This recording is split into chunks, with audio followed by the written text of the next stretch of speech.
Tuhan Yesus, kami tahu Tuhan ada bersama-sama dengan kami di sini. Itulah sebabnya kami berdoa meminta tolong sekali lagi, Tuhan ajar kami dari firman kebenaran. Roh Kudus, bantu kami supaya kami mudah memahami firman Tuhan, dan biarlah di dalam pemahaman kami berani memutuskan untuk hidup taat dalam tiap-tiap hari. Sementara kami belajar, Tuhan memberkati kami. Buat Tuhan seluruh kemuliaan. Di dalam nama Yesus kami berdoa. Amin. Amin. Baik, saya ajak Bapak dan Ibu untuk mari buka bersama dengan saya dalam kitab Yohanes pasal 1 ayat 12 sampai dengan ayat 14. Yohanes pasal 1 ayat 12 sampai dengan ayat 14. Kalau Bapak dan Ibu sudah dapat, mari saya baca. Alkitab bilang ini, Bapak Ibu. Tetapi semua orang yang menerimanya diberinya kuasa supaya menjadi anak-anak Allah, yaitu mereka yang percaya dalam namanya. Orang-orang yang diperanakan bukan dari darah atau dari daging, bukan pula secara jasmani oleh keinginan seorang laki-laki, melainkan dari Allah. Nah, sampai di sini saja dulu. Mari saya berbagi kepada saudara, kita kembali kepada ayat 12. Alkitab bilang bahwa siapa saja yang menerima Tuhan itu sama dengan mereka yang percaya di dalam nama Tuhan. Berarti ketika orang disebut telah menerima Yesus sebagai Tuhan, sebenarnya mereka sudah ada pada posisi percaya kepada Yesus sebagai Tuhan.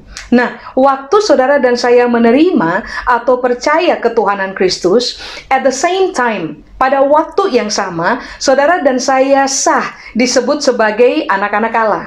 Nah, di ayat 13 Alkitab bilang, kita diangkat sebagai anak-anak Allah bukan karena persoalan yang berkaitan dengan darah dan daging.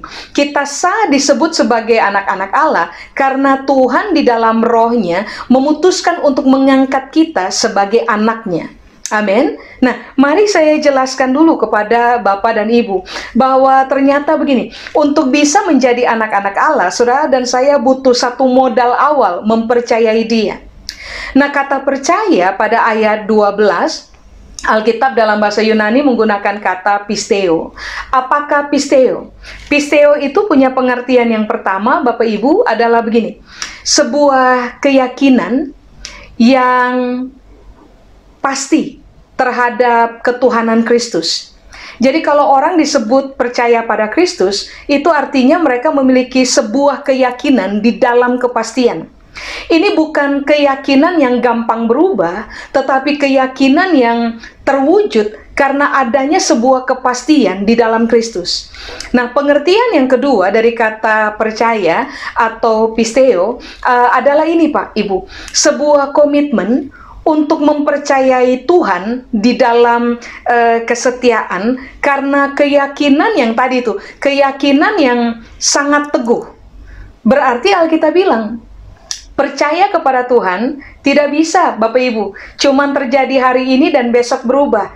Cuman terjadi 1 tahun dan tahun berikutnya berubah. Sewaktu Alkitab berkata, orang-orang yang menerima Tuhan, mempercayai ketuhanan Kristus di dalam kehidupan mereka, adalah orang-orang yang telah berkomitmen untuk setia meyakini ketuhanan Kristus, karena mereka memiliki kepastian tentang Kristus yang adalah Tuhan. Amin. Nah, pada waktu saudara dan saya melakukannya, Alkitab bilang begini, bahwa saudara dan saya adalah orang-orang yang secara natural dan langsung otomatis menjadi anak-anak Allah. Pisteo atau percaya, pengertian yang terakhir adalah orang-orang yang memberi diri, dipersuasi oleh kebenaran. Jadi, kapan saudara dan saya akan memiliki sebuah keyakinan yang teguh terhadap kebenaran itu sendiri? Pada waktu saudara dan saya berani memberi diri kita dipersuasi oleh kebenaran. Amin. Nah, begini, Alkitab bilang, pada waktu saudara dan saya menjadi anak-anak Allah, Tuhan akhirnya memutuskan untuk memberikan kuasa kepada saudara dan saya.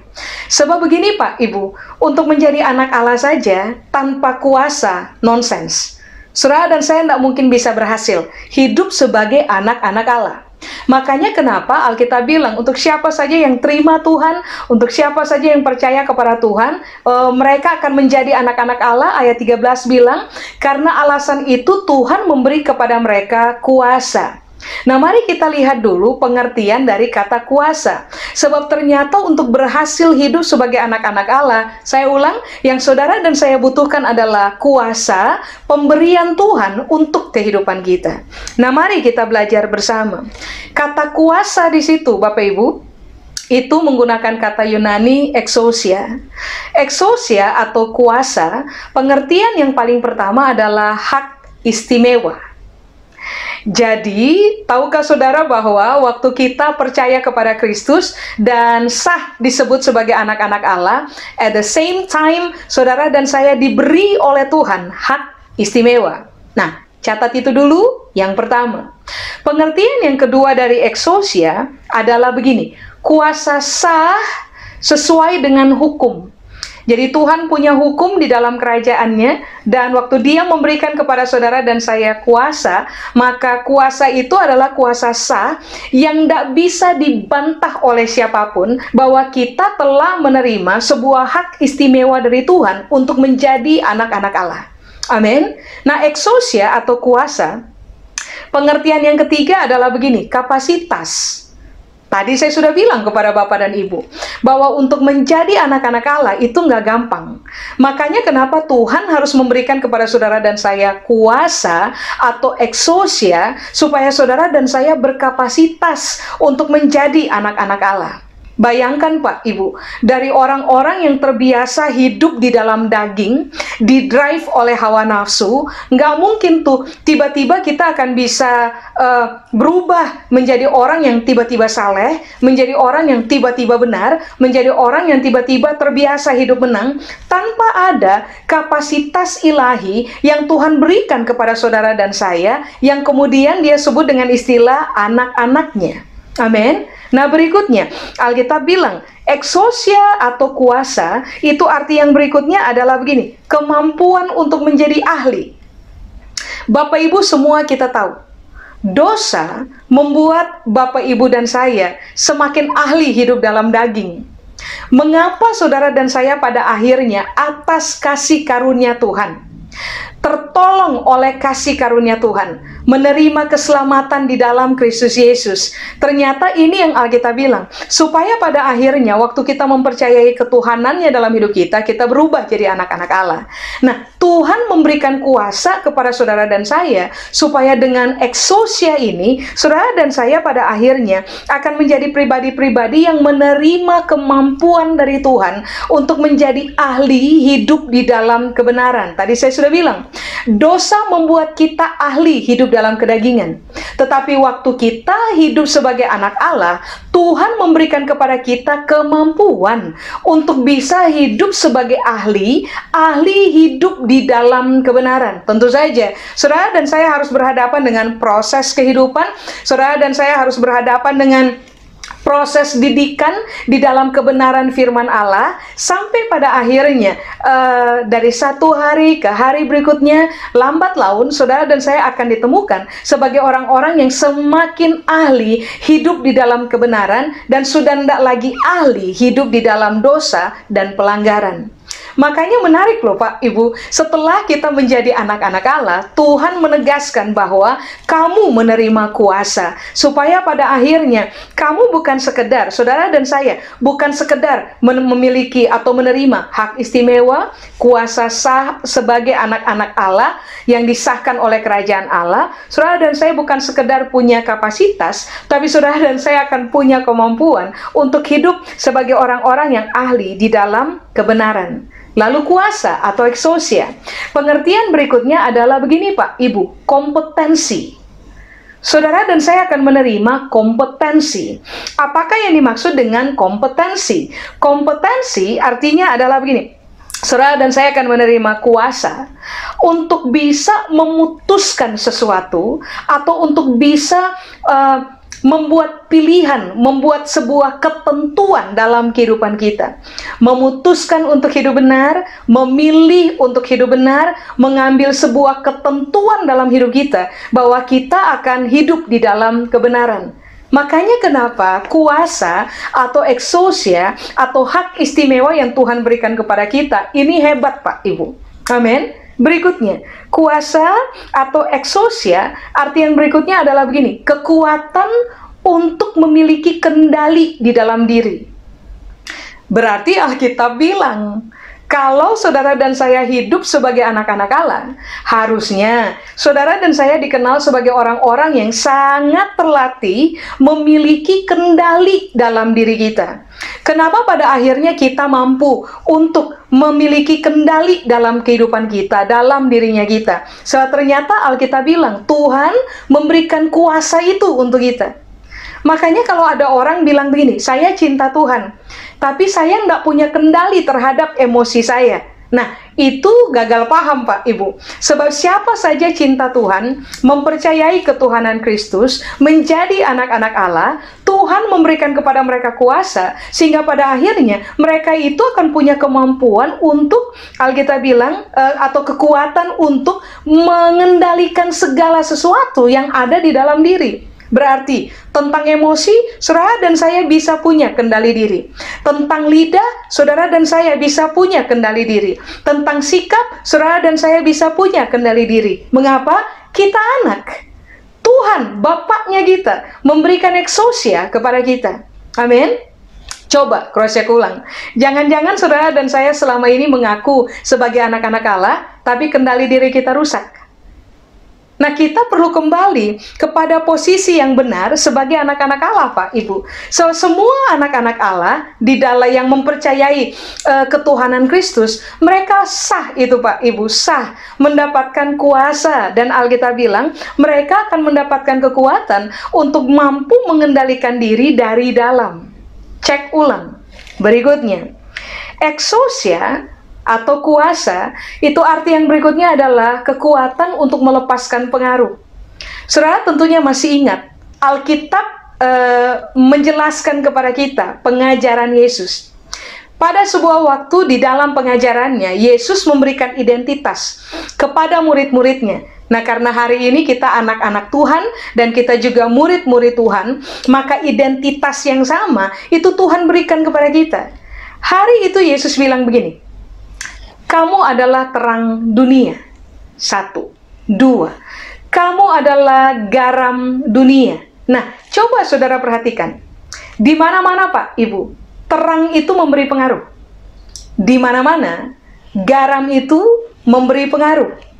Nah, dalam kaitannya dengan Yohanes pasal 1 ayat 12, yang Alkitab bilang bahwa sebagai anak-anak Allah, saudara dan saya menerima kuasa supaya kita itu bisa teruji sebagai anak-anak Allah yang sebenarnya. Alkitab bilang, saudara dan saya sebenarnya sedang menerima kekuatan untuk bisa melepaskan pengaruh melalui kehidupannya kita. Kenapa kita bisa melepaskan pengaruh? Sebab sederhana, identitas kita adalah terang, kita adalah pengaruh itu sendiri. Kita adalah garam, kita adalah pengaruh itu sendiri. Berarti pada waktu saudara dan saya punya kehidupan atau kualitas kebenaran di dalam kita tidak melepaskan pengaruh, ada yang salah dalam kehidupan saudara dan saya.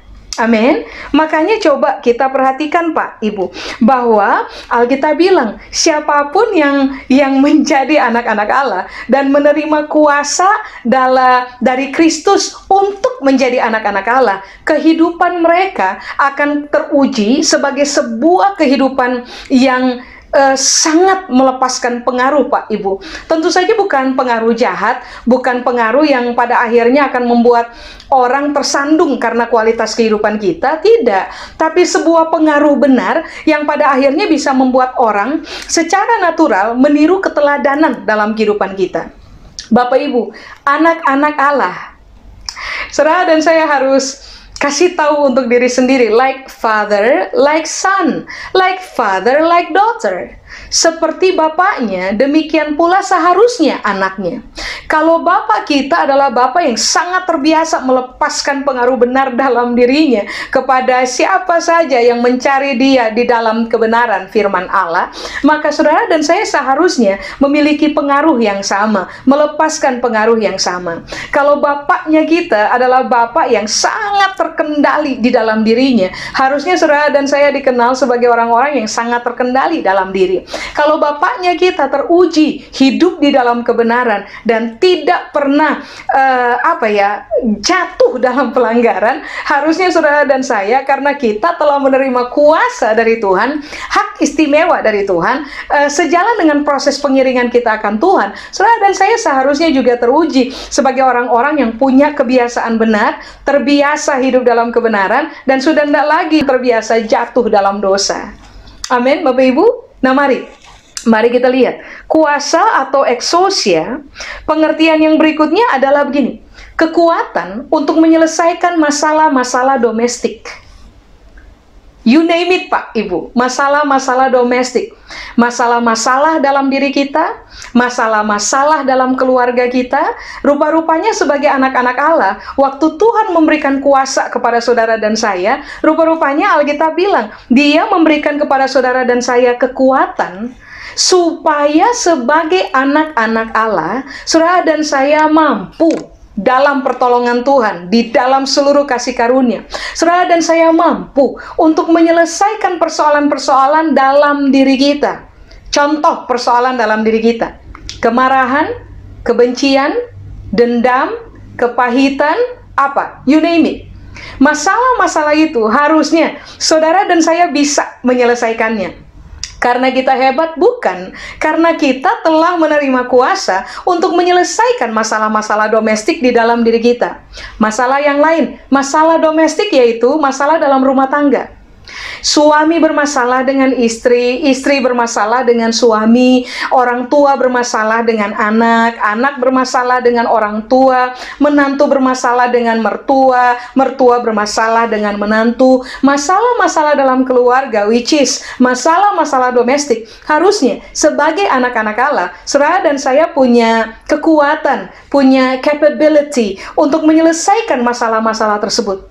Saudara tentunya masih ingat, Alkitab bilang, adanya saja pertengkaran di tengah-tengah kamu, itu telah menandakan kamu kalah. Halo? Makanya kenapa Alkitab bilang bahwa Tuhan harus memberikan kuasanya untuk saudara dan saya, supaya Alkitab bilang begini, saudara dan saya akan dikenal sebagai orang-orang yang memiliki kekuatan untuk menyelesaikan masalah-masalah domestik, masalah diri sendiri, masalah di dalam keluarga, atau masalah di tempat saudara bekerja, masalah dalam usaha saudara, bisnis saudara. Tuhan memberikan kepada saudara dan saya kuasa untuk mampu menyelesaikan hal-hal tersebut. Amin. Nah, mari kita lihat pengertian berikutnya. Exousia atau kuasa, ternyata Alkitab bilang begini, kuasa untuk menjadi terhormat. Bapak Ibu, Tuhan, Alkitab bilang, Tuhan disegani di antara banyak bangsa. Tuhan dihormati di antara banyak bangsa. Waktu kita menjadi anak-anak Tuhan, Alkitab bilang, saudara dan saya menerima kuasa.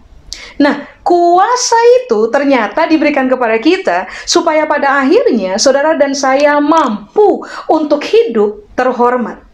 Artinya kan begini, Alkitab lagi bilang, sebagai anak-anak Allah, saudara dan saya nggak bisa hidup sembarangan.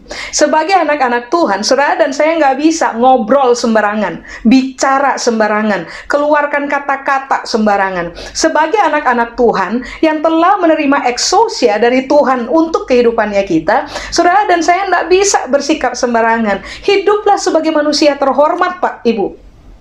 Penuh dengan kualitas, teruji dalam kebenaran. Bisakah kita melakukannya dan hidup di dalamnya? Sangat bisa. Sebab Tuhan telah memberikan kuasa itu untuk saudara dan saya. Amin. Makanya kalau ada orang mengaku, saya anak Tuhan loh, tapi hidup nggak terhormat. Kata-kata nggak terhormat. Ya, kata-kata yang dikeluarkan itu nggak terhormat banget. Sikap yang dipertontonkan nggak terhormat banget. Isi dalam pemikiran, nggak terhormat banget. Kelakuan yang dipertontonkan, nggak terhormat banget. Coba pertanyakan, saudara dan saya sebenarnya anaknya siapa? Jangan-jangan kita cuma mengaku sebagai anak Tuhan, tetapi kita tidak bergerak di dalam kuasa. Sebab siapapun menerima kuasa dan bergerak di dalam kuasa, harusnya orang menemukan mereka hidup sebagai orang-orang yang terhormat. Amin. Tidak low quality, Pak, Ibu. Terakhir. Apakah kuasa atau exousia? Begini, kuasa untuk hidup di dalam kebenaran. Bapak Ibu, waktu kita mempercayai Kristus, tadi saya sudah bilang, sah, at the same moment, saudara dan saya langsung diangkat sebagai anak-anak Allah. Tetapi begini, dagingnya kita masih dominan di tahapan awal. Dosa yang berjuang dalam diri kita itu masih sangat dominan pada tahapan awal. Makanya Alkitab bilang, Tuhan kasih kuasa untuk saudara dan saya, supaya pada akhirnya saudara dan saya memiliki kekuatan untuk bisa hidup di dalam kebenaran. Bapak Ibu, kebenaran dalam kerajaan Allah itu high quality. Kualitasnya itu kualitas tinggi. Tidak ada manusia biasa yang bisa hidup, manusia berdosa, yang bisa hidup tiap-tiap hari dengan menggunakan standar kualitas kehidupan kerajaan Allah. Kualitas hidup benar. Makanya kenapa Alkitab bilang, sebagai anak-anak Allah, Tuhan memberikan kepada saudara dan saya exousia.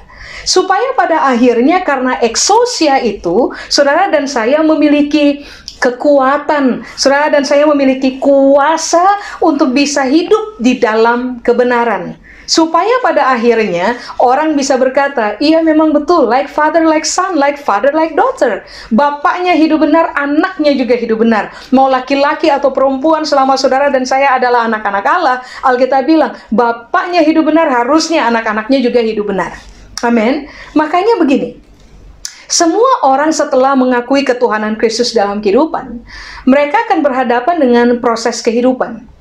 Mereka akan mengalami pengikisan demi pengikisan, lalu karena mereka telah menerima kuasa, pengikisan demi pengikisan dalam proses kehidupan akan menolong saudara dan saya untuk tambah lama.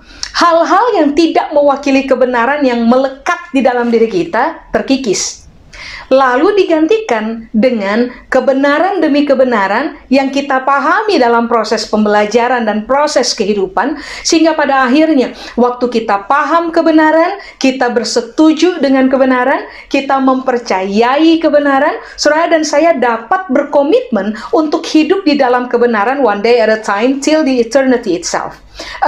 Dapat hidup dari satu hari ke satu hari sampai kepada kekekalan itu sendiri. Amin. Makanya coba, saudara buka dengan saya Yohanes pasal 1 ayat 14. Yohanes pasal 1 ayat 14. Nah, Alkitab bilang ini Bapak Ibu, firman itu telah menjadi manusia dan diam di antara kita. Dan kita telah melihat kemuliaannya, yaitu kemuliaan yang diberikan kepadanya sebagai anak tunggal Bapa, penuh kasih karunia dan kebenaran. Nah begini, kuasa diberikan buat kita. Bagaimana supaya pada akhirnya kuasa itu termanifestasi dalam hidup saudara dan saya pada everyday living, pada tiap-tiap hari hidupnya kita. Ayat 14 Alkitab bilang, saudara dan saya butuh firman. Firman yang Alkitab bilang gini, telah menjadi manusia dan diam di antara kita. Firman yang Alkitab bilang gini, ada di tengah-tengah kita, ada di event, di dalam kita. Saudara dan saya harus mengalami pengalaman mata terbuka untuk melihat firman, untuk memahami firman, untuk mengakar di dalam kebenaran firman. Sebab ternyata siapapun mengakar di dalam kebenaran firman, Alkitab bilang mereka akan bisa melihat kemuliaan Allah, kemuliaan anak tunggal Allah, which is Christ Jesus, kemuliaan Kristus Yesus. Lalu mereka akan melihat kasih karunia dan juga kebenaran dalam diri Kristus Yesus. Supaya saudara dan saya berhasil hidup dan memanifestasikan kuasa Tuhan yang telah Dia berikan kepada kita sebagai anak-anak Allah. Saya ulang, saudara dan saya butuh firman. Cuman firman saja yang bisa membuat saudara dan saya bertemu dengan kemuliaannya Tuhan, bertemu dengan kasih karunia Tuhan, bertemu juga dengan kebenarannya Tuhan. Nah, begini, apakah kemuliaan? Alkitab bilang, kita telah melihat kemuliaannya.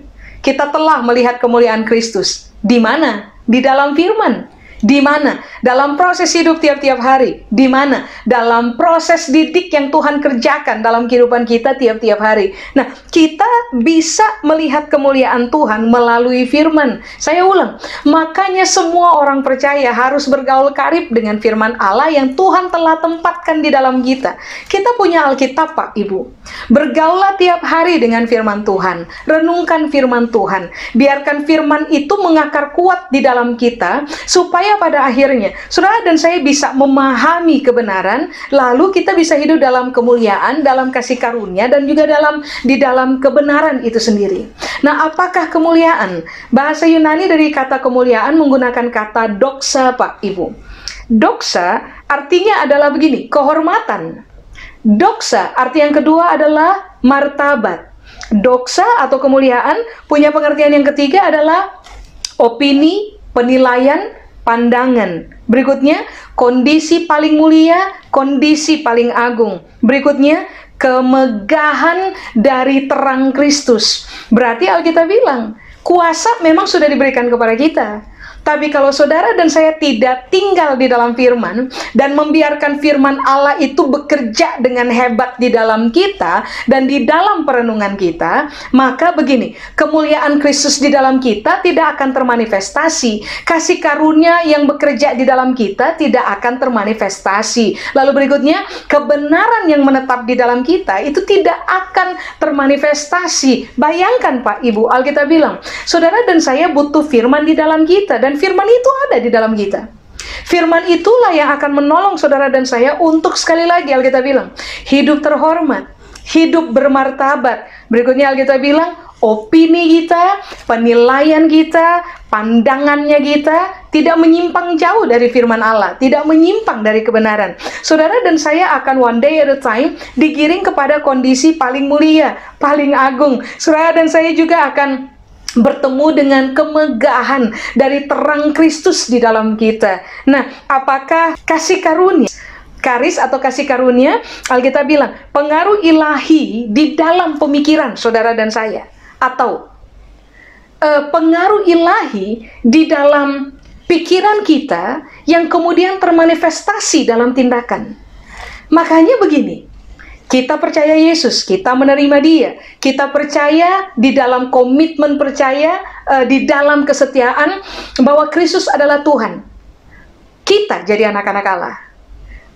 Tuhan melepaskan kuasanya supaya saudara dan saya bisa berhasil hidup sebagai anak-anak Allah. Tapi begini, supaya kuasa itu bisa termanifestasi dalam hidup saudara dan saya, yang kita butuhkan adalah firman Allah. Sebab firman Allah lah yang akan menolong saudara dan saya untuk begini, hidup terhormat, hidup bermartabat, opini dalam kita, pandangan dalam kita, itu dikuasai oleh kebenaran. Sehingga pada akhirnya cara hidup kita akan menjadi cara hidup yang sangat benar, one day at a time, karena pengaruh dari firman Allah, pengaruh dari perkataan Kristus yang bekerja dan bergerak dengan sangat hebat pada cara kita berpikir. Amin. Makanya kalau ditanya begini, waktu orang menjadi anak-anak Allah, lalu waktu Tuhan memberikan kuasa kepada kita, kita menerima kuasa itu, dan waktu kita merenungkan firman Allah, kuasa itu termanifestasi. Kelakuan macam apa yang akan orang temukan dalam hidupnya saudara dan saya? Sederhana. Orang akan menemukan kemuliaan Kristus di dalam kita. Orang akan menemukan bahwa kita terhormat, kita bermartabat. Orang akan menemukan bahwa kita ini terbiasa hidup dalam kebenaran karena kebenaran Kristus ada dalam kita. Orang juga akan menemukan bahwa kasih karunia Kristus ada dalam kita. Sehingga saudara dan saya akan menjadi orang-orang yang sangat gampang melepaskan kasih karunia juga buat orang lain. terima orang lain tanpa syarat, memperlakukan orang lain dengan hormat, mengampuni orang lain dalam seluruh pelanggaran yang telah mereka kerjakan untuk kehidupan kita, seperti Tuhan berkasih karunia kepada saudara dan saya, maka kita, karena firman Tuhan bekerja di dalam pemahaman kita, kita akan menjadi orang-orang yang sangat mudah untuk melepaskan kasih karunia juga kepada orang lain. Mengapa? Ada firman dalam kita, ada Kristus yang kaya kemuliaan di dalam kita, ada Kristus yang kaya dengan kasih karunia dan kebenaran di dalam kita. Makanya begini, semua orang perlu firman. Karena cuma firman Allah yang bisa memanifestasikan kuasa Tuhan bekerja di dalam hidup saudara dan saya. Tanpa firman, kuasa tidak termanifestasi. Kuasa Allah tidak termanifestasi di dalam kita. Secara Tuhan sudah berikan kuasa itu untuk kita. Sekarang kita butuh firman sebagai apa ya?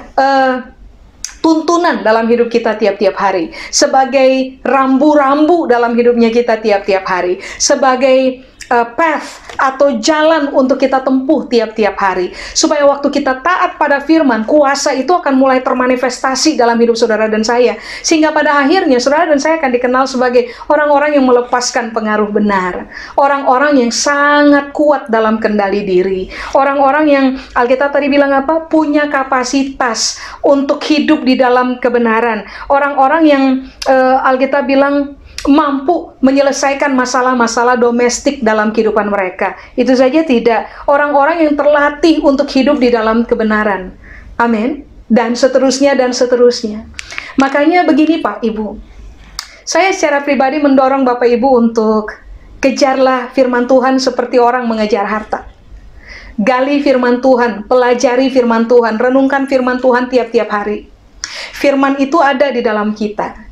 Biarlah setiap-tiap hari saudara dan saya terbiasa hidup di dalam kemuliaan Kristus, hidup di dalam kasih karunia yang Kristus telah berikan kepada kita, hidup di dalam kebenaran, supaya kuasa yang Tuhan berikan kepada kita untuk menjadi anak-anak Allah tidak sia-sia. Hak istimewa yang Tuhan berikan kepada saudara dan saya tidak sia-sia.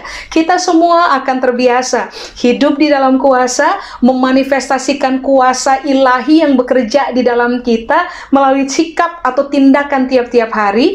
Pikiran kita dikuasai oleh kebenaran, supaya pada akhirnya kemanapun saudara dan saya pergi, di mana saja kita berada, dengan siapa saja kita berinteraksi, orang akan dengan mudah melihat Kristus di dalam kita. Lalu kita akan dikenal sebagai anak-anak dari Bapa, penguasa alam semesta, anak-anak dari Allah yang Maha Tinggi. Amin. Saya selesai, Bapak Ibu. Mari saya ajak kita untuk berdoa. Kami berterima kasih untuk kebenaran dari firman Tuhan. Terima kasih Tuhan telah berkasih karunia. Tuhan telah menarik diri kami kepada Tuhan. Sehingga pada akhirnya kami bisa mempercayai ketuhanan Kristus dalam kehidupan kami. Terima kasih untuk mengangkat kami sebagai anak. Terima kasih juga telah memberikan kuasa, exousia untuk kami. Terima kasih juga sudah menempatkan firman Allah di dalam kehidupan kami. Supaya pada akhirnya waktu kami melihat firman, kami memahami firman Allah, kami mengakar kuat dalam firman Allah. Kemuliaan Kristus, kasih karunia Kristus, kebenaran Kristus itu mengakar kuat di dalam kami, sehingga kuasa yang Tuhan berikan kepada kami dapat termanifestasi dalam sikap hidup yang kami pertontonkan tiap-tiap hari, dapat termanifestasi dalam kelakuan ataupun kata-kata yang kami ucapkan tiap-tiap hari. Hari ini kami berdoa kiranya kami semua, karena firman Tuhan ada di dalam kami semua berhasil hidup sebagai anak-anak Allah yang penuh dengan kuasa. Kemanapun kami pergi, biarlah nama Bapaknya kami dihormati oleh banyak orang, karena mereka menemukan bahwa anak-anak dari Bapa yang hebat yang kami punya di dalam nama Kristus Yesus adalah anak-anak yang sangat terhormat dalam sikap, dalam pemikiran, dalam kelakuan, dalam kata-kata. Tolong kami supaya kami teruji sebagai anak-anak Allah, memanifestasikan kuasa ilahi di dalam kami. Tolong kami supaya kami mengakar dalam firman Allah. Tolong kami supaya kami terlatih taat terhadap firman Tuhan tiap-tiap hari, supaya pada akhirnya banyak orang dipermudah untuk masuk ke dalam kerajaan Allah, karena mereka bertemu dengan Kristus di dalam kami. Kebenaran ini Tuhan materaikan dalam pertimbangan kami, perenungan kami, seumur hidup biarlah kami dikenal sebagai pelaku-pelaku kebenaran, dan bukan hanya pendengar saja. Rahmat-Mu menyertai kami turun-temurun. Kepada Tuhan seluruh kemuliaan. Di dalam nama Yesus kami berdoa. Amin. Tuhan memberkati Bapak Ibu.